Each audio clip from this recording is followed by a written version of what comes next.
Hello बच्चों, चलिए हमारा प्रश्न देखते हैं। हमारा प्रश्न है, दो उदाहरण दीजिए असहजीवी सहपकारिता। तो अगर इस प्रश्न की हम यहाँ पर बात करें तो सबसे पहले हम यहाँ पर देखते हैं इस प्रश्न की मुख्य अवधारणा को। तो प्रश्न की मुख्य अवधारणा के अंतर्गत हम यहाँ पर कर सकते हैं कि सामान्य रूप से यहाँ पर जो पादप होते हैं, इन पादपों में यहाँ पर जो विभिन्न प्रकार की अंतःक्रियाएं पाई जाती है जीवों के साथ या फिर पादप व पादप के मध्य। तो ये विभिन्न प्रकार की जो यहाँ पर अंतःक्रियाएं संपन्न होती है, इनकी अगर बात करें तो इनके अंतर्गत हम यहाँ पर कर सकते हैं कि विभिन्न प्रकार के जो संबंध होते हैं उन्हें विभिन्न प्रकार के नामांकन यहाँ पर दिए जाते हैं। और हमें जो यहाँ पर नामांकन दिया है वो दिया है यहाँ पर सहपकारिता।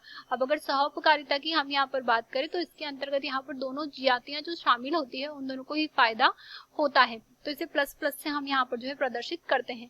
इसके पश्चात अगर हम यहाँ पर असहपकारिता की बात करें तो इसके अंतर्गत हमें जो यहाँ पर उदाहरण दी गई है वो दी गई है असहजीवी प्रकार की सहपकारिता। तो असहजीवी प्रकार की सहपकारिता की हम यहाँ पर बात करें तो इसके अंतर्गत हम यहाँ पर कह सकते हैं कि यहाँ पर जो दोनों जातियां होती है वो शारीरिक रूप से यहाँ पर जो है अलग अलग रहती है। तो हम यहाँ पर कह सकते हैं कि जब यहाँ पर दोनों जातियां जो है वो शारीरिक रूप से भिन्न भिन्न हो, अलग अलग यहाँ पर रहती हो, तो वह असहजीवी के अंतर्गत यहाँ पर जो है आती है। जैसे कि अगर हम यहाँ पर बात करें उदाहरण की तो इसके अंतर्गत हम पादप व परागणकारी का उदाहरण ले सकते हैं।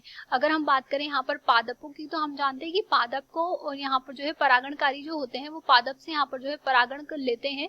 वो सामान्य रूप से उन्हें लेकर के यहाँ पर जो है अन्य पादपों पे चले जाते हैं, जिसकी वजह से यहाँ पर पादप को परागणी संपन्न बनता है। अब अगर हम यहाँ पर बात करें पादप की तो इसके अंतर्गत हम यहाँ पर कर सकते हैं कि सामान्य रूप से यहाँ पर जो है हम जानते हैं युक्का पादप होता है और युक्का पादप पे यहाँ पर जो है प्रोनुबा मोथ जब आता है तो वो यहाँ पर जो है परागकण लेता है और उड़ करके यहाँ से चला जाता है, जिसकी वजह से यहाँ पर पादप परागणकारी संबंध बनता है।